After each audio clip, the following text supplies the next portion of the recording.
Coucou, c'est Lucie Lucas pour Télé 7 jours et je suis là pour vous parler du prochain épisode de Clem. Je lui dis tout à la veillée, devant tout le monde, comme ça elle sera entourée si ça tourne mal. Alors le point de départ de ces épisodes, c'est que malheureusement, Mamie Solange meurt. C'est la grand-mère paternelle de Clem. Une de ses dernières volontés, c'est que Clem et son père essayent de retrouver la complicité qu'ils avaient, en tout cas de rétablir des liens qui se sont pas mal distendus. C'est vrai que depuis l'accident de Clem, on n'a quasiment pas vu le père de Clem. Et depuis le mariage, on n'en entend pas du tout parler. Dans les derniers vœux de la grand-mère, elle demande à ce qu'ils fassent une randonnée tous les deux en souvenir du bon vieux temps, puisque c'était quelque chose que la famille pratiquait régulièrement. Et puis finalement, toute la tribu leur emboîte le pas et fait la rando avec eux. Et au cours de cette rando, on va découvrir que Jean-Paul, le père de Clem, cache un secret. Les retrouvailles sur ce tournage se sont super bien passées. Il n'y avait pas tous les comédiens et comédiennes de la série, c'est vrai, et ceux qui n'étaient pas là nous ont beaucoup manqué, mais globalement, on était quand même assez nombreux. C'était vraiment un film choral où on était ensemble tous les jours.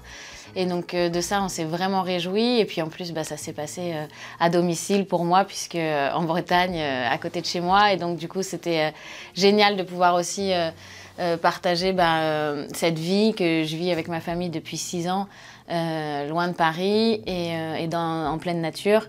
Et de pouvoir partager ça avec eux concrètement, parce que j'en en parlais tout le temps, mais là, vraiment...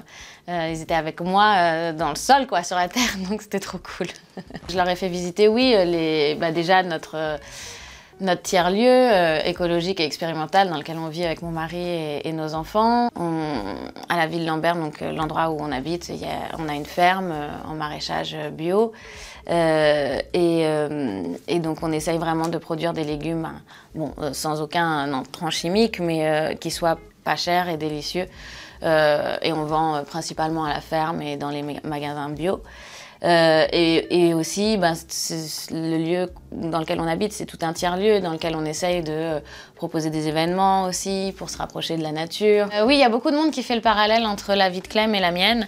Et c'est vrai que Clem est de plus en plus écolo, elle est de plus en plus tournée vers la nature.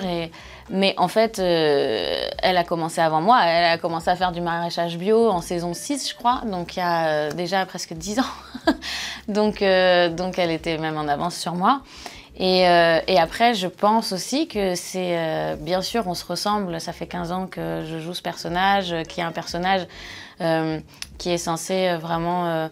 parler un peu à tout le monde, donc bien sûr qu'il y a des similitudes. Maintenant, je pense que c'est aussi normal, c'est dans l'air du temps aussi de se rendre compte que sans la nature, l'humanité ne peut pas perdurer tout simplement, ne peut pas exister sans la nature et qu'il est urgent de restaurer un lien d'affection, de respect avec notre environnement, direct ou indirect, et de comprendre que vraiment c'est en collaborant avec la nature, en la comprenant mieux, que justement on trouvera toutes les solutions nécessaires à la survie de notre espèce dans un futur enviable, quelque chose qui nous fait envie à tous.